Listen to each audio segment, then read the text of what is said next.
Hello दोस्तों, कैसे हैं आप लोग। आई होप आप सभी अच्छे होंगे और इस कंस्ट्रक्शन इंडस्ट्री में कुछ अच्छा कर रहे होंगे। इंजीनियर्स, लास्ट मंथ मैंने एक वीडियो बनाया था कि हाईवे एम्बैंकमेंट का कंस्ट्रक्शन करने का क्या प्रोसेस होता है, और इंजीनियर्स आप इस वीडियो ने बहुत ज़्यादा प्यार दिया, इसके लिए आपको बहुत बहुत शुक्रिया। और इंजीनियर्स, काफ़ी दिनों से आपका डिमांड आ रहा था कमेंट सेक्शन में कि सर आप फ्लेक्सिबल पेमेंट के कंस्ट्रक्शन का प्रोसेस बताइए। तो इंजीनियर्स, आप सभी की हैवी डिमांड के ऊपर मैं आज लेके आया हूँ कि जो आपके फ्लेक्सिबल पेमेंट होते हैं, जिसको आप बिटुमिनस कंक्रीट का पेमेंट बोलते हैं, जो डामर वाली रोड होती है, उसके कंस्ट्रक्शन करने का क्या प्रोसेस होता है। तो इंजीनियर्स, आज की वीडियो को आप पूरा अंत तक देखिए। मैं आपको एकदम विजुलाइज करा दूंगा कि जो आपके फ्लेक्सिबल पेमेंट होते हैं उसमें कौन कौन सी लेयर्स होती हैं, उसका स्टेप बाय स्टेप किस तरह से कंस्ट्रक्शन किया जाता है, और as per MoRTH ministry of road and transport highway उसमें कौन कौन से आइटम्स बनते हैं, उसकी मेजरमेंट कैसे करते हैं। इस सारी चीजों का आपको विजुलाइजेशन हो जाएगा। जब ये सारी चीजें आप विजुलाइज कर लेंगे, यानी फील कर लेंगे, तो आप साइट पे जाके कंस्ट्रक्शन का काम भी करा सकते हैं और आप एस्टिमेशन कॉस्टिंग का भी काम कर सकते हैं। तो इंजीनियर्स, मैं हूं Sandeep Singh, professional estimational building engineer, और आप सभी इंजीनियर्स के लिए कॉर्पोरेट ट्रेनर। इंजीनियर्स में आप सभी का रीइंफोर्स के डिजिटल प्लेटफॉर्म पे आपका स्वागत करता हूं। इंजीनियर्स, जैसा कि आपको पता है कि हमारा एप्लीकेशन है रीइंफोर्स लर्निंग ऐप। तो आने वाले 10 अक्टूबर को हमारा एप्लीकेशन 1 साल कंप्लीट करने जा रहा है, और इस 1 साल में हमने हजारों सिविल इंजीनियर्स की जिंदगी को बदला है, उनके कैरियर को एक नया मुकाम दिया है। तो इंजीनियर्स, आने वाले 10 अक्टूबर को हम आपके लिए एक बहुत ही बड़ा सरप्राइज लेके आ रहे हैं। बहुत सारे सिविल इंजीनियर्स हैं जो कि अभी फ्रेशर हैं, अपना फर्स्ट जॉब क्रैक नहीं कर पाए हैं, और बहुत सारे सिविल इंजीनियर्स हैं जो आपके कैरियर में स्टक हो गए हैं, उनकी सैलरी इंक्रीज नहीं हो रही है, वो अपने आप को अपग्रेड नहीं कर पा रहे हैं। और बहुत सारे सिविल इंजीनियर्स हैं जिनके पास पैसा नहीं है कि वो अपना एक स्किल वाला कोर्स ले सकें, अपनी स्किल्स को डेवलपमेंट कर सकें। तो सभी इंजीनियर्स के लिए हम 10 तारीख को एक बहुत ही बड़ा सरप्राइज लेके आ रहे हैं, जो कि आपके कैरियर में एक रिवॉल्यूशन लेके आएगा, ड्रास्टिक चेंज लेके आएगा। तो इंजीनियर्स, यदि आपने अभी तक हमारा एप्लीकेशन डाउनलोड नहीं किया है रीइंफोर्स लर्निंग ऐप, तो आपको डिस्क्रिप्शन में लिंक मिल रहा होगा, या फिर आप गूगल प्ले स्टोर पर जाके रीइंफोर्स लर्निंग ऐप डाउनलोड कर सकते हैं। उस आप एप्लीकेशन में जाके देखेंगे तो आपको बहुत सारे कोर्सेज फ्री मिल रहे होंगे। हाईवे का क्वांटिटी सर्विंग है, बिल्डिंग का क्वांटिटी सर्विंग है, ब्रिज का क्वांटिटी सर्विंग है, जो कि पूरे इंडिया में कोई नहीं कराता है, वो भी आपको फ्री में मिल रहा होगा। और इसके साथ साथ बहुत सारे प्रीमियम कंटेंट आपके नए लॉन्च होने वाले हैं। तो आपने अभी तक डाउनलोड नहीं किया है तो आप क्या कर रहे हैं, एप्लीकेशन को डाउनलोड कर लीजिए, और फिर हम मुद्दे की बात करते हैं। बने रहिए हमारे साथ और करते हैं अपने सेशन के स्टार्ट। इंजीनियर्स, इस सेशन में हम लोग बात करने वाले हैं कि बिल्कुल हम नया रोड कंस्ट्रक्शन करने जा रहे हैं, तो उसके लिए क्या प्रोसेस होगा। किसी हम एग्जिस्टिंग रोड की बात नहीं कर रहे हैं, हमें एकदम नया रोड बनाना है, तो उसके लिए आपको क्या प्रोसेस फॉलो करना पड़ेगा। तो इंजीनियर, सबसे पहले हम लोग क्या करते हैं, आपके सर्वे का काम करते हैं, जिसके थ्रू हमें पता चलता है कि हम ओरिजिन से लेके डेस्टिनेशन तक किस रूट से पहुंचेंगे। आप ओरिजिन से लेके डेस्टिनेशन तक बहुत सारे रूट से जा सकते हैं, बहुत सारे पॉसिबल रूट्स हो सकते हैं, लेकिन किस रूट का हम सिलेक्शन करेंगे वो हमें डिसाइड करना पड़ेगा कि कौन सा रूट हमें ओरिजिन से डेस्टिनेशन तक लेके जाएगा। तो इसके लिए हम लोग प्रॉपर सर्वे कर रहे होते हैं। तो सबसे पहले सर्वे में हमारा क्या होता है, प्रीलिमिनरी सर्वे होता है, जिसको आप प्राइमरी सर्वे भी बोलते हैं। और इसके बाद आप देखेंगे तो जो हमारा रिकंसेंट सर्वे होता है, फाइनल अलाइनमेंट एंड डिटेल सर्वे होता है। तो ये सारे हम सर्वे कर रहे होते हैं। इसके बिहाफ पे हम ये निकाल के लाते हैं कि हमारा फाइनल रूट कौन सा होगा। तो सबसे पहले हम क्या करते हैं, आप यहाँ पे देखेंगे फाइनल सिलेक्शन ऑफ अलाइनमेंट। सबसे पहले हमारा क्या होता है, फाइनल सिलेक्शन ऑफ अलाइनमेंट, कि हम किस रूट के थ्रू आपके ओरिजिन से डेस्टिनेशन तक जाएंगे। जैसे हम बात करें कि आपको मुंबई से दिल्ली तक एक नया एक्सप्रेसवे बनाना क्या है, वो ऑलरेडी बन रहा है। आप देखेंगे दिल्ली मुंबई एक्सप्रेसवे का काम चल रहा है, जो कि आने वाले कुछ दिनों में आपको कंप्लीट मिल रहा होगा, हम उसका यूज कर पाएंगे। तो अगर हमें आपको दिल्ली से मुंबई जाना है, बिल्कुल नए रोड का कंस्ट्रक्शन करना है, तो आप यहाँ पे देखेंगे ये आपका मुंबई है और ये आपका दिल्ली है। तो मुंबई से दिल्ली जाने के लिए आपको यहाँ पे बहुत सारे पॉसिबल रूट्स दिखाई दे रहे होंगे, लेकिन हम किस रूट का सिलेक्शन करेंगे जिसके थ्रू आप दिल्ली से मुंबई पहुंच सकें। तो हम बात करने वाले हैं सबसे इकोनॉमिकल और इफिशियंट रूट का हम सिलेक्शन करते हैं। बहुत सारा सर्वे करने के बाद, प्रीलिमिनरी सर्वे किया, रिकंसेंट सर्वे किया, फाइनल अलाइनमेंट और डिटेल सर्वे किया, इसके बाद हम सबसे इकोनॉमिकल और इफिशियंट रूट का सिलेक्शन करते हैं। तो आप देखेंगे इस तरह से हम सिलेक्शन करके लाते हैं। सारे सर्वे का प्रॉपर स्टडी करने के बाद ये देखेंगे हमने यहाँ पे एक रूट सेलेक्ट किया है कि इस रूट के थ्रू हम अपनी मुंबई से लेके दिल्ली तक पहुँचेंगे। तो रोड कंस्ट्रक्शन में सबसे पहला काम क्या होता है कि हमें फाइनल अलाइनमेंट सेलेक्ट करना है कि आप किस रूट के थ्रू ओरिजिन से डेस्टिनेशन तक पहुँचेंगे। तो ये हमने अपना एक रूट डिसाइड कर लिया है। उसके बाद देखेंगे आप क्या होता है, तो रूट डिसाइड करने के बाद हमारा क्या होता है, लैंड एक्विजिशन का काम स्टार्ट हो जाता है, जिसको हम क्या बोलते हैं, राइट ऑफ वे भी बोलते हैं। जब जमीन नहीं होगी तो आप रोड कहाँ बनाएंगे, हवा में थोड़ी ना बना देंगे। तो रोड बनाने के लिए हमें क्या चाहिए होती है, ज़मीन चाहिए होती है। तो जो आपकी गवर्नमेंट है वो आपकी किसानों से, फार्मर्स से लैंड एक्वायर कर रहे होते हैं, ऑरिजिन से लेके डेस्टिनेशन तक आपके किसी रोड और हाईवे का कंस्ट्रक्शन करने के लिए। तो आप यहाँ पे देखेंगे इस तरह से हमारा लैंड एक्विजिशन होता है, आपके ऑरिजिन से लेके डेस्टिनेशन तक हम लैंड एक्विजिशन कर रहे होते हैं, जिसके ऊपर हमारा रोड और हाईवे का कंस्ट्रक्शन हो सके, और इसी को हम क्या बोलते हैं, आपका राइट ऑफ वे बोलते हैं। आगे चलते हैं, नेक्स्ट आप देखेंगे लैंड एक्विजिशन करने के बाद हमारा क्या स्टार्ट होता है, हम ट्री कटिंग करते हैं।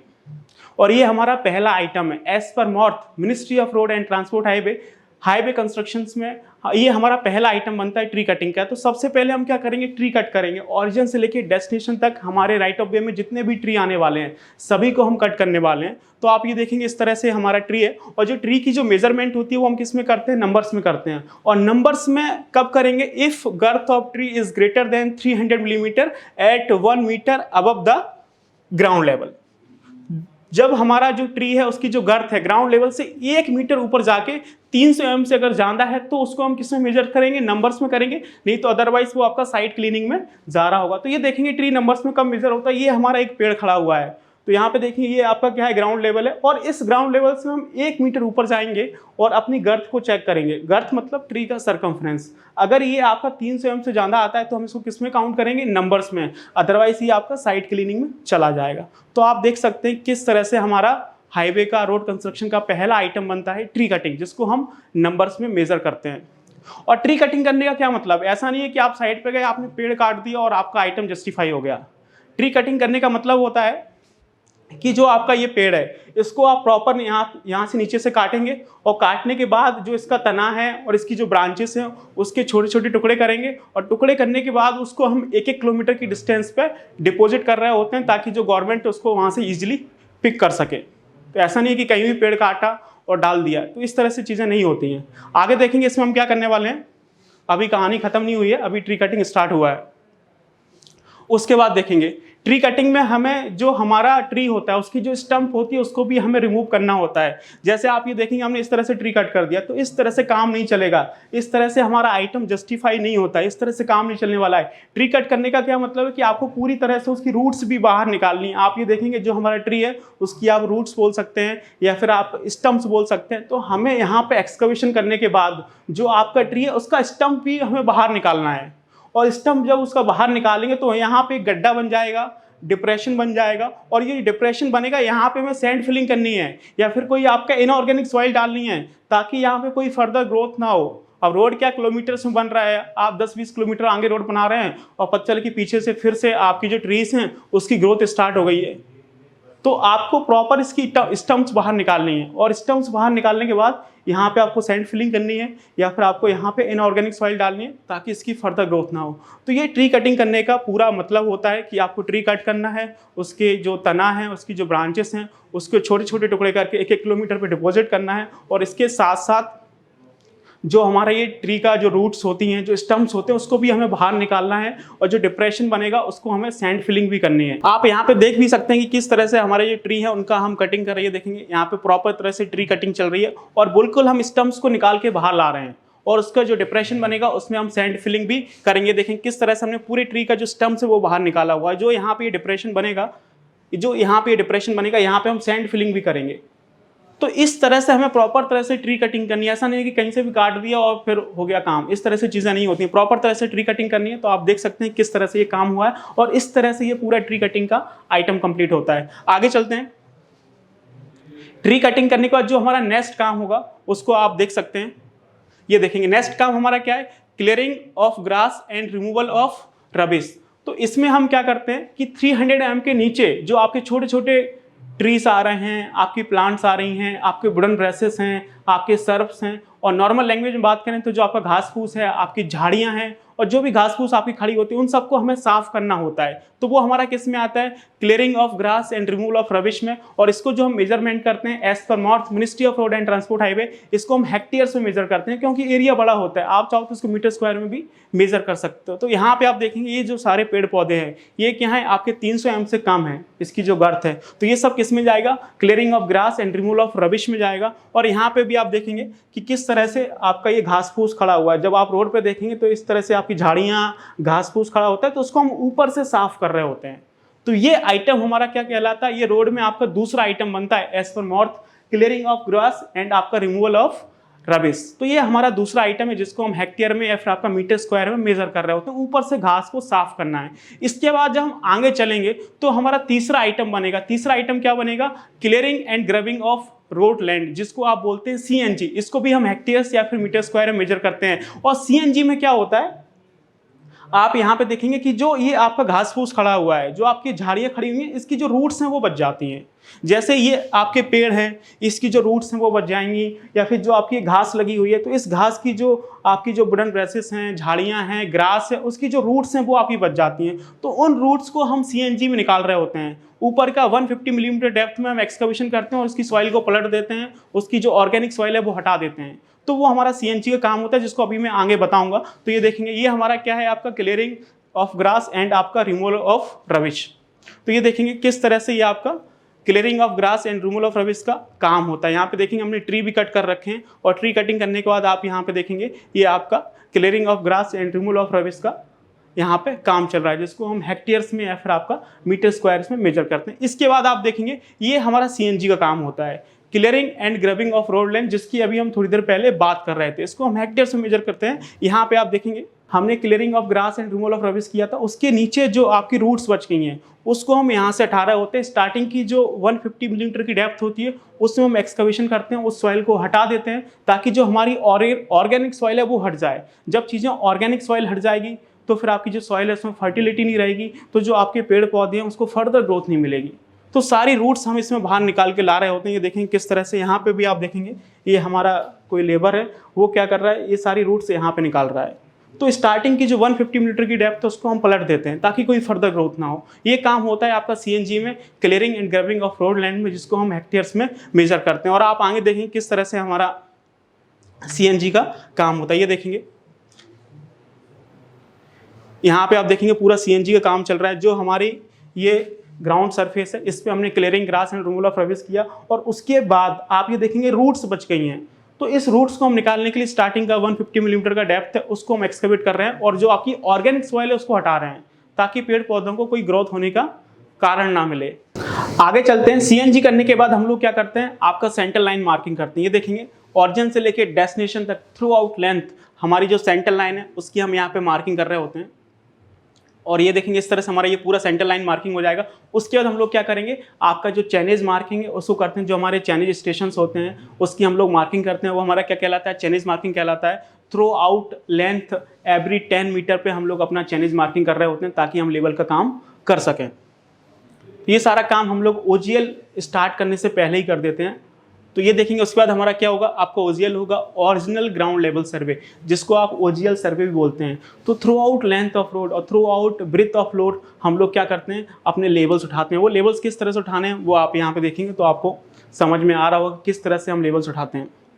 तो ये देखेंगे लेवल्स उठाने के लिए हमारा पूरा एक लैंड सर्वेयर का टीम होता है, जो कि आपका ऑटो लेवल लेके टोटल स्टेशन लेके साइड पे लैंड सर्वेइंग करता है। इंजीनियर्स आप देख सकते हैं कि किस तरह से हमारा ओजीएल सर्वे का काम होता है, ओरिजिनल ग्राउंड लेवल सर्वे का। ये देखेंगे हमने यहाँ पे एक पूरा रोड का डायग्राम बनाया हुआ है, और यहाँ पे हम एक बेंचमार्क बनाते हैं। यहाँ पे हम एक बेंचमार्क बनाते हैं, इस बेंचमार्क के रिस्पेक्ट में भी हम सारे लेवल्स उठा रहे होते हैं। ये देखेंगे throughout length of road every 10 metre पे, ये आपका 0 मीटर चैनेज है, ये आपका 10 मीटर है, 20 मीटर है, 30 मीटर है, और इसके बाद आप देखेंगे 40 है, 50 है, 60 है, 70 है, और ये process through out length of road चल रही होगी। तो एवरी 10 मीटर पे हम लोग चैनेज कंसीडर करते हैं थ्रू आउट लेंथ, और थ्रू आउट ब्रेथ देखेंगे आप एवरी 2 मीटर पे, 2.5 मीटर पे, 3 मीटर पे आप चैनेज कंसीडर कर सकते हैं एज पर ग्राउंड सिचुएशन कि वहाँ पे किस तरह का ग्राउंड है। तो ये देखेंगे ये हमारा 0 मीटर चैनेज है, इसमें हम लोगों ने लेफ्ट साइड में एवरी 1 मीटर पे चीज़ें ले रखी हैं, और राइट साइड में भी हमने एवरी 1 मीटर पे चीज़ें ले रखी हैं। ये डिस्टेंस जितना कम होगा उतना एक्यूरेसी ज़्यादा मिलेगा, और ये डिस्टेंस जितना ज़्यादा होगा वो उतना एक्यूरेसी आपको कम मिलेगा। तो इस तरह से हम लोग throughout length of road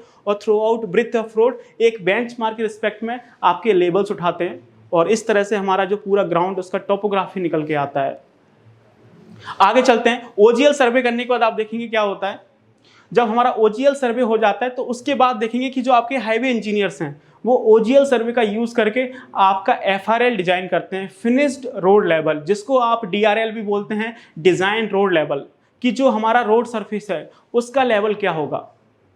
तो ये जो आपका रोड सरफेस है जिसके ऊपर हम लोग चल रहे होते हैं, जो हमारी ब्लैक टॉप सरफेस होती है जिसके ऊपर हमारे व्हीकल मूव करते हैं, तो उसका क्या लेवल होगा, उसको हम बोलते हैं एफआरएल, फिनिश्ड रोड लेवल, जिसको आप डीआरएल भी बोलते हैं। तो उसका हमारे जो हाईवे इंजीनियर्स होते हैं वो आपका जो ओजीएल का डाटा है उसका यूज़ करके डिज़ाइन कर रहे होते हैं। और ये डिज़ाइनिंग काफ़ी फैक्टर्स के ऊपर डिपेंड करती है कि हम किस तरह का रोड बना रहे हैं, आपका विलेज रोड है कि डिस्ट्रिक्ट रोड है कि आपके स्टेट हाईवे है कि आपका नेशनल हाईवे है कि आपका एक्सप्रेस वे है, उसके हिसाब से हम हाइट कंसीडर करते हैं। और चीज़ें इस बात के ऊपर भी डिपेंड कर रही होती हैं कि through out length of road आपका कितना रेनफॉल होता है, वहाँ पे कितनी वाटर लॉगिंग होती है, आपका वहाँ पे वाटर टेबल कितना है। ये सारी चीज़ें कंसीडर करके जो आपके हाईवे इंजीनियर्स हैं वो हमारा एफआरएल डिज़ाइन करते हैं। आप विलेज रोड को देखिए उसका लेवल कहाँ पे होता है, फिर आप हाईवे को देखिए उसका लेवल कहाँ पे होता है, फिर आप किसी एक्सप्रेस वे को देखना उसका लेवल कहाँ पे होता है। सभी में ज़मीन आसमान का अंतर होता है।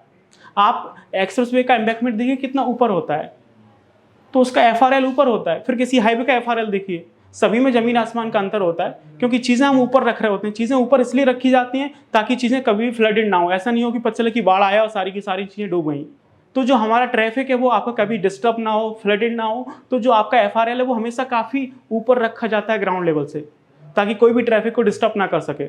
तो इन सभी को ध्यान में रखते हुए आपके जो हाईवे इंजीनियर्स हैं वो आपका एफआरएल डिज़ाइन कर रहे होते हैं। और एफआरएल डिज़ाइन करने के बाद हमारी क्रस्ट की डिज़ाइनिंग होती है कि जो हमारी लेयर्स हैं उन लेयर्स की क्या थिकनेस होगी। अब जो आपका फ्लेक्सिबल पेमेंट आता है जिसकी हम बात कर रहे थे, तो फ्लेक्सिबल पेमेंट में आपकी कौन कौन सी लेयर्स आती हैं आप यहाँ पे देख सकते हैं। सबसे पहले आपका एम्बैंकमेंट का कंस्ट्रक्शन होगा, और एम्बैंकमेंट का कंस्ट्रक्शन करने के बाद हम सबग्रेड बना रहे होंगे। उसके बाद आपका जीएसवी आएगा, उसके बाद फिर आपकी डब्ल्यूएम की लेयर्स आती हैं, फिर आपका डीबीएम का लेयर आता है, फिर आपका बीसी का लेयर आता है, जिसको अभी हम आगे बहुत ही डिटेल में डिस्कस करने वाले हैं। सबसे पहले एम्बैंकमेंट का कंस्ट्रक्शन होगा, उसके बाद आपका सबग्रेड, फिर जीएसवी आएगा, ग्रेनुलर सब बेस, उसके बाद फिर हमारा डब्ल्यूएमएम आएगा जिसको आप वेट मिक्स मैकेडम बोलते हैं, उसके बाद हमारा डीबीएम आएगा डेंस बिटुमिनस मैकेडम, और उसके बाद फिर हमारा बीसी आएगा बिटुमिनस कंक्रीट। और इसका पूरा प्रोसेस अभी हम आगे देखने वाले हैं। तो एक हाईवे इंजीनियर फिर इन लेयर्स को डिजाइन करता है कि इसकी थिकनेस कितनी रखनी है।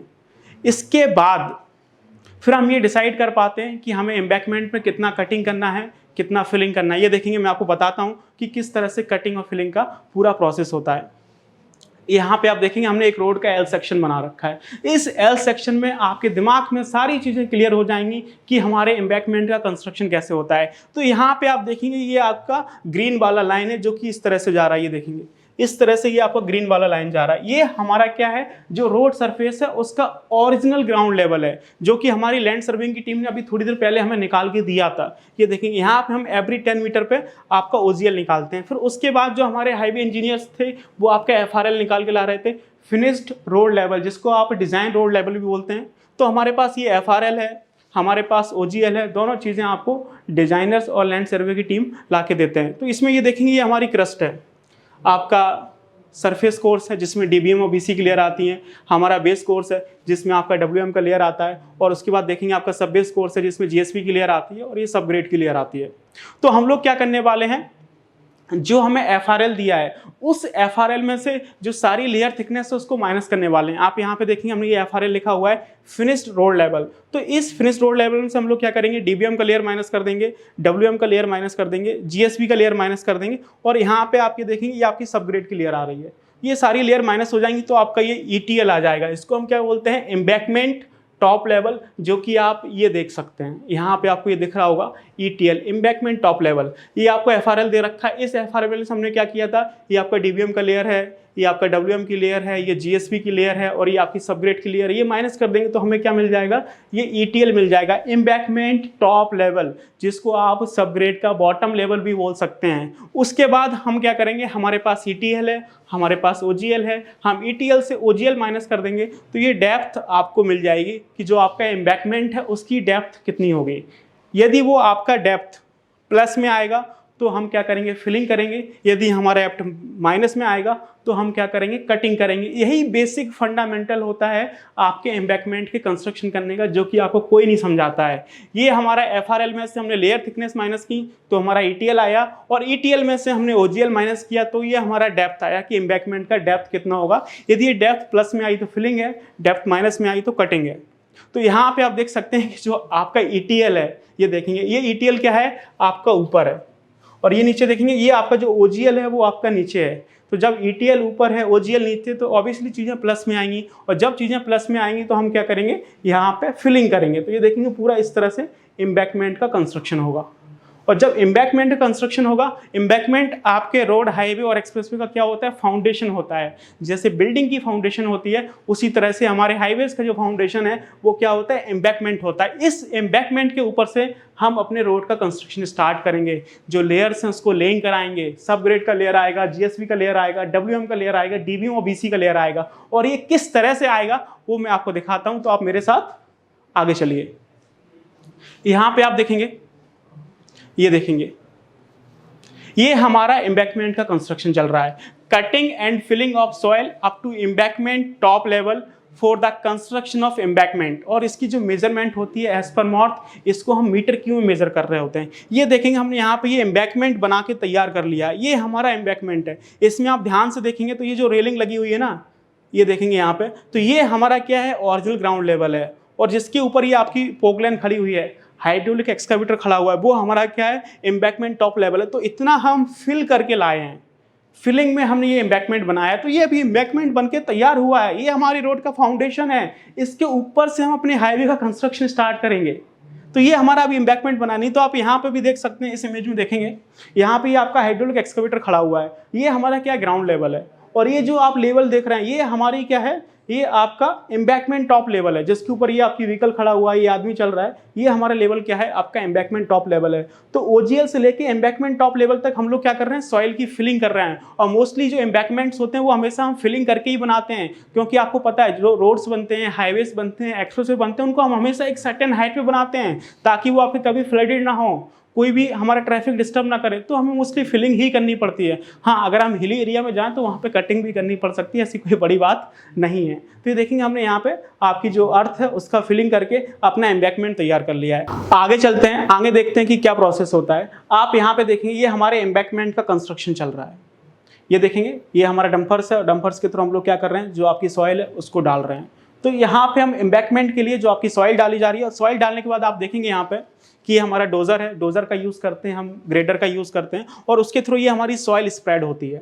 और ये सॉइल स्प्रेड होकर हमारा ये पूरा एम्बैंकमेंट का कंस्ट्रक्शन होता है। तो सबसे पहले हमारा रोड कंस्ट्रक्शन में, हाईवे कंस्ट्रक्शन में, एक्सप्रेसवे में क्या बन के तैयार होता है, एम्बैंकमेंट बन के तैयार होता है। हम जो आपका ओरिजिनल ग्राउंड होता है उसके ऊपर आपकी सॉइल को डाल रहे होते हैं, उसको स्प्रेड कर रहे होते हैं, और स्प्रेड करने के बाद ये हमारा पूरा एक एम्बैंकमेंट बन के तैयार हो जाता है। आगे चलते हैं, आगे हम देखेंगे कि जो आपका एम्बैंकमेंट है उसका कंस्ट्रक्शन करने के बाद हम क्या करते हैं, सब ग्रेड की कंस्ट्रक्शन करते हैं।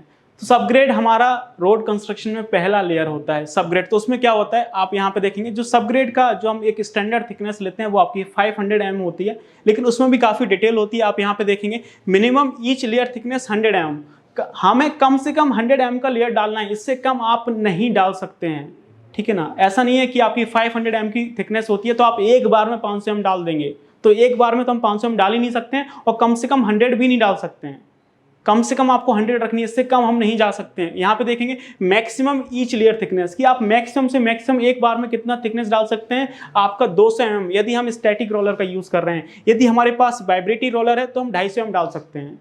तो ये आपका लेयर डालने का एक प्रोसीजर होता है। तो हमारी सबग्रेड मोस्टली आप देखेंगे आपको 500 mm की मिलेगी, और हमारे पास अगर वाइब्रेटरी रोलर है तो हम 250 mm की 2 लेयर डाल सकते हैं। इससे चीज़ें नहीं हो सकती, आप 300-400 mm की लेयर नहीं डाल पाएंगे। तो हमें कम से कम 250 mm का लेयर डालना है। यदि हमारे पास वाइब्रेटरी रोलर है तो आप 250 की 2 लेयर डाल के अपने सबग्रेड का कंस्ट्रक्शन कर सकते हैं। यहाँ पे देखेंगे आपको लेवल टॉलरेंस दिया हुआ है आपका 20 mm, तो आपका +-20 mm आपका लेवल टॉलरेंस होता है। जो आपका सबग्रेड का जो लेवल है वो आपका +-20 mm आप उसको टॉलरेट कर सकते हैं। ये बहुत इंपॉर्टेंट चीज़ है, कभी इंटरव्यू में पूछ लिया जाता है कि लेवल टॉलरेंस कितना होता है सबग्रेड का, तो +-20 mm होता है। इसके बाद देखेंगे कि सबग्रेड में जो हम मटेरियल यूज़ कर रहे हैं, तो जो भी सबग्रेड में हमारा मटेरियल यूज़ हो रहा है, सबग्रेड में अगर हम मटेरियल की बात करें तो हमारा सॉइल यूज़ होता है। बस हमें आपकी ऑर्गेनिक और एक्सपेंसिव सॉइल यूज़ नहीं करनी है। जैसे आपका ब्लैक कॉटन सॉइल हो गया, इसमें बहुत ज़्यादा एक्सपेंशन कॉन्ट्रैक्शन होता है, तो ऑर्गेनिक और एक्सपेंसिव सॉइल यूज़ नहीं करनी है। इसके अलावा आप किसी भी तरह की सॉइल यूज़ कर सकते हैं, लेकिन जो भी आप सॉइल यूज़ कर रहे हैं, किसी भी बोरो एरिया से सॉइल लेके आ रहे हैं, तो उसका जो मैक्सिमम साइज ऑफ मटेरियल है वो आपका 50 mm होना चाहिए, इससे ज़्यादा नहीं हो सकता है। और जो हमारी सबग्रेड है उसकी जो हम मेजरमेंट करते हैं वो आपकी मीटर क्यूब में होती है। तो ये हमारा सबग्रेड का स्पेसिफिकेशन होता है। आगे देखते हैं, ये देखेंगे किस तरह से सबग्रेड की आपकी कंस्ट्रक्शन होती है। तो यहाँ पे देखेंगे हमने एक पूरा एनिमेशन फॉर्म में आपको चीज़ें समझाने की कोशिश की है कि किस तरह से आपका सबग्रेड होता है, और उसके बाद ये देखेंगे हमारे ये सबग्रेड का कंस्ट्रक्शन चल रहा है। तो यहाँ पे हमने देखेंगे सबसे पहले आपका जो सॉइल है उसको हमने यहाँ पे डंप कर दिया है, और उसके बाद हम लोग ग्रेडर की हेल्प से जो आपका सॉइल है उसको हम स्प्रेड कर रहे हैं। और ये जो सारा यहाँ पे डंपिंग होगी वो हम लोग 250 mm की लेयर में ही करेंगे ताकि प्रॉपर तरह से कॉम्पैक्शन आए। अगर आप 250 mm में सबग्रेड डालेंगे, 250 mm की एक लेयर डालिए, फिर 250 mm की दूसरी लेयर डालिए, फिर आपको प्रॉपर तरह से कॉम्पैक्शन आएगा। अगर आप एक बार में 500 mm डंप कर देंगे तो चीज़ें नहीं हो पाएंगी। ये देखें किस तरह से हमारा ग्रेडर से पूरा हम लोग यहाँ पे सॉइल को स्प्रेड कर रहे हैं और लेबलिंग करने का काम कर रहे हैं। 250 mm डालेंगे तो हमारा प्रॉपर तरह से कॉम्पैक्शन आएगा और आप डेंसिटी अचीव कर पाएंगे और आपका बेड फेल नहीं होगा। तो इस तरह से ये हमारा पूरा सबग्रेड का कंस्ट्रक्शन होता है। आगे चलते हैं। सबग्रेड का कंस्ट्रक्शन करने के बाद हम लोग क्या करते हैं, जीएसबी का कंस्ट्रक्शन करते हैं। जीएसबी मींस आपका ग्रेनुलर सबबेस, जिसको हम लोग ड्रेनेज लेयर या फिर आपका फिल्टर मीडिया भी बोलते हैं। तो ये हमारा जीएसबी का कंस्ट्रक्शन होता है। यहाँ पे आप देख सकते हैं कि किस तरह से हम लोग आपका जो जीएसबी है उस पर आपका जो एग्रीगेट आता है उसकी हम स्प्रेडिंग कर रहे हैं। और यहाँ पे हमने स्पेसिफिकेशंस लिखे हुए हैं कि जो आपका जीएसबी है उसमें आपका जो मिनिमम ईच लेयर थिकनेस कितना होगा वो आपका 150 mm होगा। इससे कम हम इसमें लेयर नहीं डाल सकते हैं। और जो आपका मैक्सिमम ईच लेयर थिकनेस है वो हमारा कितना है, 200 mm है यदि हमारे पास स्टैटिक रोलर है, और आपका 250 mm है यदि हमारे पास वाइब्रेटरी रोलर है। और जो भी थिकनेस है वो आपको मिल जाएगा टीसीएस में, टिपिकल क्रॉस सेक्शन में जो रोड की ड्राइंग्स होती हैं। और इसमें जो आपका लेवल टॉलरेंस है वो आपका ±10 mm होता है as per MoRTH ministry of road and transport highway. जो आपका जीएसबी का लेवल है उसको आप ±10 mm टॉलरेट कर सकते हैं, इससे ज़्यादा नहीं होगा। बहुत ही इंपॉर्टेंट चीज़ है, इसको ध्यान रखना है। और इसकी जो मेजरमेंट है उसको हम मीटर क्यूब में कर रहे होते हैं। तो ये देखेंगे इसका कंस्ट्रक्शन किस तरह से होता है। हम आपको यहाँ पे पूरी तरह से विजुलाइज कराने की कोशिश कर रहे हैं। देखेंगे इस तरह से ये हमारा सबग्रेड का कंस्ट्रक्शन हुआ था, और सबग्रेड के बाद ये देखें हमने इस तरह से यहाँ पे जीएसबी डाला हुआ है। और उसके बाद हम ये साइड पे आ जाते हैं, पूरी तरह से आपको विजुलाइजेशन दे रहे हैं। ये देखेंगे साइड पे ये हमारा जीएसबी का काम चल रहा है, ग्रेनुलर सब बेस। और जो आपका जीएसबी होता है उसमें आपका 75 mm तक का एग्रीगेट आता है। 75 माइक्रोन से लेके हम 75 mm तक सभी साइजेस का एग्रीगेट यूज कर रहे होते हैं एज पर ग्रेडिंग। जीएसबी में आपकी 6 ग्रेडिंग होती है, 1 से लेके 6 तक, और एज पर डिजाइन हम ग्रेड यूज कर रहे होते हैं। और इसमें सभी साइजेस का एग्रीगेट आता है आपका 75 माइक्रोन से लेके 75 mm तक। आगे चलते हैं। नेक्स्ट आप देखेंगे जीएसबी के बाद आपका WMM आता है, जिसको हम बोलते हैं वेट मिक्स मैकेडम, जिसका कंस्ट्रक्शन कैसे होता है आप देखेंगे। उसके पहले आप स्पेसिफिकेशंस देख लेते हैं कि WM का क्या क्या स्पेसिफिकेशंस होगा। वेट मिक्स मैकेडम आपका जो मिनिमम ईच लेयर थिकनेस है वो आपकी 75 mm होगी, इससे कम हम नहीं डाल सकते हैं। और जो आपकी मैक्सिमम ईच लेयर थिकनेस है वो आपकी कितनी है, 200 mm है। इसमें अगर हम लेवल टॉलरेंस की बात करें तो इसका जो आपका लेवल टॉलरेंस होता है एज पर मॉर्थ वो आपका ±10 mm होता है। हम अपनी लेवल को इतना टॉलरेट कर सकते हैं, कोई दिक्कत नहीं है। और इसकी जो मेजरमेंट है वो आपकी मीटर क्यूब में हो रही होती है। तो ये आपका जो WM है उसका स्पेसिफिकेशन है। और इसमें भी हम लोग आपका एग्रीगेट यूज कर रहे होते हैं, प्योर एग्रीगेट इसमें यूज होता है ऐसे मटेरियल। आप इसका ग्रेडिंग देखेंगे तो 75 माइक्रोन से लेके 45 mm तक हम सभी साइजेस का एग्रीगेट यूज कर रहे होते हैं as per grading, as per design grade. तो ये हमारा WM होता है, वेट मिक्स मैकेडम। इसके आगे देखेंगे आप किस तरह से चीज़ें होती हैं। यहाँ पे देखेंगे हमने प्रॉपर तरह से विजुलाइज कराने की कोशिश की है। ये नीचे आपका सबग्रेड बना हुआ है, उसके हमने ऊपर जीएससी बनाया। उसके बाद यहाँ पे देखेंगे आपका ये WM है।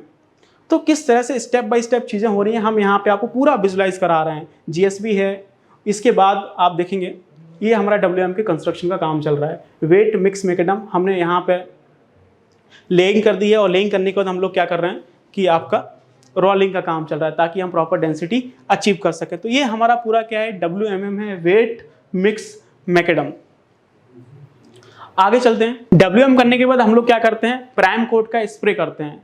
जब हमारा WM का कंस्ट्रक्शन कंप्लीट हो जाता है तो उसके बाद हम लोग क्या करेंगे, प्राइम कोट का स्प्रे करेंगे। प्राइम कोट क्या होता है, आपका लो विस्कोसिटी का लिक्विड बिटुमिनस मटेरियल होता है, जिसको हम लोग WM की सरफेस के ऊपर स्प्रे करते हैं। और स्प्रे कब करना है, जब हम DBM डालने जाएं, डेंस बिटुमिनस मैकेडम डालने जाएं, तो उसके 24 आवर्स पहले हमें क्या करना है, प्राइम कोट का स्प्रे करना है। और प्राइम कोट का जो मेजरमेंट होता है वो हम लोग एज पर मॉर्थ मीटर स्क्वायर में कर रहे होते हैं। प्राइम कोट में आप ऐसे मटेरियल आप चाहें तो बिटुमिन इमल्सन का यूज कर सकते हैं, और आप चाहें तो कटबैक विटामिन का यूज कर सकते हैं। और जो इसमें हम विटामिन यूज कर रहे हैं उसका जो रेट ऑफ स्प्रे होता है वो आपका 0.6 से लेके 1 kg पर मीटर स्क्वायर होता है, चाहे आप कटबैक यूज करिए और चाहे आप इमल्सन यूज करिए। अब मुद्दे की बात आती है कि प्राइम कोट हम क्यों यूज कर रहे हैं। बहुत सारे सिविल इंजीनियर सोचते हैं कि हम लेयर्स को चिपकाने के लिए यूज करते हैं, लेकिन ऐसा नहीं है। प्राइम कोट हम इसलिए यूज कर रहे हैं, जैसे हमारा ये स्किन है तो स्किन से क्या होता है, पसीना बाहर आता है, इसी तरह से जो हमारी WM की सरफेस होती है उससे क्या होता है, वाटर बाहर आता है कैपिलरी रिएक्शन के थ्रू। नीचे हमारा ड्रेनेज लेयर है, फिल्टर मीडिया है जिसको हम GSE बोलते हैं, तो पानी आपका ऊपर आ जाता है कैपिलरी रिएक्शन के थ्रू। तो नीचे से पानी आपका ऊपर ना आए कैपिलरी रिएक्शन के थ्रू, इसके लिए हम लोग क्या करते हैं, WM की सरफेस के ऊपर प्राइम कोट को स्प्रे करते हैं। तो एक तरह से हमारा जो WM की सरफेस है ना उसकी वाटर टाइटनिंग हो रही है ताकि पानी ऊपर नहीं आ पाएगा। यदि आपका पानी ऊपर आया तो आपको पता है कि जो आपकी बिटुमिन की सरफेस है वो आपकी फेल हो रही होगी, पेमेंट आपका फेल हो रहा होगा। तो हम WM की सरफेस की एक तरह से वाटर टाइटनिंग कर रहे हैं। तो DBM डालने के 24 आवर्स पहले हम क्या कर रहे हैं, यहाँ पे प्राइम कोट का स्प्रे कर रहे हैं। और प्राइम कोट में ये देखेंगे इस तरह से इसकी जो मेजरमेंट होती है वो आपकी मीटर स्क्वायर होती है। और यहाँ पे देखेंगे किस तरह से चीज़ें हो रही हैं। ये देखेंगे हमने सबग्रेड डाला, GSP डाला, WM डाला, और उसके बाद ये देखेंगे ऊपर हमने क्या किया हुआ है, यहाँ पे प्राइम कोट का, ये देखेंगे पूरा प्राइम कोट का हमने यहाँ पे स्प्रे किया हुआ है ताकि इसकी एकदम वाटर टाइटनिंग हो जाए। और ये देखेंगे किस तरह से जो हमारा प्राइम कोट होता है उसको हम स्प्रे करते हैं। यहाँ पे देखेंगे WM की सरफेस के ऊपर हम लोग प्रॉपर तरह से आपका जो प्राइम कोट है उसका हम यहाँ पे स्प्रे कर रहे हैं ताकि सरफेस की एकदम वाटर टाइटनिंग हो जाए और आपका पानी कैपिलरी रिएक्शन के थ्रू नीचे से ऊपर ना आए। आगे चलते हैं। प्राइम कोट करने के बाद हम लोग क्या करते हैं, टैग कोट डालते हैं। DBM डेंस बिटुमिनस मैकेडम डालने के जस्ट पहले हम लोग क्या करते हैं, एक और स्प्रे करते हैं, वो हमारा क्या कहलाता है, टैग कोट कहलाता है। ये भी आपका लो विस्कोसिटी का लिक्विड बिटुमिनस मटेरियल होता है जिसको DBM डालने के जस्ट पहले हम स्प्रे करते हैं। तो इसको हम क्या बोलते हैं, टैग कोट बोलते हैं, जो कि आपकी प्राइम सरफेस के ऊपर स्प्रे किया जाता है। अब टैग कोट का क्या फंक्शन है, टैग कोट का फंक्शन है बाइंडिंग का। टैग कोट क्या है, एक बाइंडिंग मटेरियल है जो कि आपका WM की सरफेस है और जो आपकी DBM की सरफेस आएगी दोनों को बाइंड करके रखेगा। ये आपका बाइंडिंग मटेरियल है, ये दोनों के बीच बाइंडिंग को इंश्योर कर रहा है। आगे चलते हैं तो ये देखेंगे किस तरह से जो हमारा टैग कोट है यहाँ पे हम स्प्रे कर रहे हैं। यहाँ पे आप देख सकते हैं कि ऑलरेडी ये ब्लैक हो चुका है, मतलब हम यहाँ पे ऑलरेडी आपका जो प्राइम कोट है उसका स्प्रे कर चुके हैं। और उसके बाद आपके देखेंगे यहाँ पे आपका ये टैग कोट का ये स्प्रे चल रहा है। इसके बाद ही हम जस्ट आपका जो DBM है उसको हम लेइंग कराएंगे। तो ये टैग कोट होता है और इसकी जो मेजरमेंट होती है वो हम मीटर स्क्वायर में करते हैं। इसमें भी हम क्या कर सकते हैं, आपका बिटुमिन इमल्सन यूज़ कर सकते हैं, बिटुमिन कटबैक यूज़ कर सकते हैं। और जो आपका टैग कोट होता है उसकी जो रेट ऑफ स्प्रे होती है आपको WM की सरफेस के ऊपर वो होती है आपकी 0.2 kg पर मीटर स्क्वायर। अगर आप 1 मीटर स्क्वायर में करना है तो 200 ग्राम में आपकी चीज़ें कवर हो जाएंगी। तो इस तरह से आप देख सकते हैं। टैग कोट के बाद देखेंगे हमारा क्या हुआ, DBM का हम लेइंग कराएंगे। तो यहाँ पे आप देख सकते हैं कि किस तरह से आपका DBM आएगा। DBM मतलब डेंस बिटुमिनस मैकेडम। तो ये हमारा बिटुमिन का पहला लेयर होता है जिसको हम डेंस बिटुमिनस मैकेडम बोलते हैं, जो कि आपका टैग कोट स्प्रे करने के जस्ट बाद आपका डाला जाता है। और इसकी जो लेयर थिकनेस होती है वो आपकी 50 mm से 100 mm के बीच में वेरी करती है। इसकी जो लेवल टॉलरेंस है वो आपकी +-6 mm होता है। इसका जो लेवल है वो आप +-6 mm टॉलरेट कर सकते हैं। और इसकी जो मेजरमेंट है वो हम मोस्टली मीटर क्यूब में कर रहे होते हैं। ये देखें किस तरह से ये हमारा DBM का लेइंग कर रहे हैं और उसके ऊपर से जो हमारे रोलर्स हैं, टैंडम रोलर है, उसको हम चला रहे हैं ताकि प्रॉपर तरह से चीज़ें कॉम्पैक्ट हो जाएं। आगे देखेंगे कि किस तरह से हमारा जो DBM है उसका कंस्ट्रक्शन होता है। तो यहाँ पे आप देख सकते हैं कि ये हमारा DBM का लेयर है। ये देखेंगे ये हमारा DBM का लेयर आ रहा है जो कि हमने प्राइम कोट करने के बाद आपका डाला है। और टैग कोट भी हमने किया था। ये देखेंगे किस तरह से ये पूरा हमारा क्या है, DBM का कंस्ट्रक्शन है। और ये हमारे रोलर्स चल रहे हैं ताकि हम इसको रोल करके प्रॉपर डेंसिटी अचीव कर पाएँ। तो ये हमारा इस तरह से ये DBM का कंस्ट्रक्शन चल रहा है। ये देखेंगे हमारा रोड का सेंटर लाइन है। और यहाँ पे ये देखेंगे हमने ये चाइनीज स्टेशन होता है एवरी 10 मीटर पे, इस तरह से ये चाइनीज स्टेशन होते हैं। तो ये हमारा DBM का कंस्ट्रक्शन हो रहा है जो कि हम टैग कोट स्प्रे करने के बाद आपका लिंक करते हैं। अब DBM होने के बाद हम फिर से टैग कोट स्प्रे करते हैं। जब आपका DBM कंप्लीट होगा तो उसके बाद हम फिर से टैग कोट स्प्रे करते हैं। और फिर भी हम टैग कोट को किस में मेजर करते हैं, आपका मीटर स्क्वायर में करते हैं। टैग कोट का स्प्रे 2 बार हो रहा है। एक बार हम लोग आपका जो WM है और जो DBM है उसको बाइंड करने के लिए कर रहे हैं, और दूसरी बार हम टैग कोट का स्प्रे आपका जो DBM है और जो आपका BC आएगा अभी इसके बाद बिटुमिनस कंक्रीट, उसको बाइंड करने के लिए कर रहे हैं। नेक्स्ट हम देखेंगे कि आपका टैग कोट करने के बाद आपका क्या आता है, BC आता है, जिसको हम क्या बोलते हैं, बिटुमिनस कंक्रीट। ये हमारा फ्लेक्सिबल पेमेंट में सबसे टॉप लेयर होता है जिसको हम बोलते हैं बिटुमिनस कंक्रीट। और ये आपका सिंगल लेयर थिकनेस होता है, 30 से 50 mm की इसकी थिकनेस होती है एज पर डिजाइन। ये आपको TCS में मिल रही होगी। और इसका भी जो लेवल टॉलरेंस होता है वो आपका +-6 mm होता है। इसकी जो मेजरमेंट होती है वो हम इसको मीटर क्यूब में कर रहे होते हैं as per ministry of road and transport highway. तो ये हमारा BC है, बिटुमिनस कंक्रीट, जो कि सबसे टॉप लेयर होती है और इसको हम कभी यूज़ करते हैं डीबीएम के बाद। डेंस बिटुमिनस मैकेनिज्म डाला, उसके बाद हमने टेक कोट स्प्रे किया और उसके जस्ट बाद हमें बीसी लेइंग करनी है ताकि आपका जो डीबीएम है और जो आपकी बीसी है उसके बीच में प्रॉपर बॉन्ड बन जाए। तो ये देखेंगे इस तरह से हमारा पूरा बीसी का कंस्ट्रक्शन होता है टेक कोट स्प्रे करने के बाद। ये देखेंगे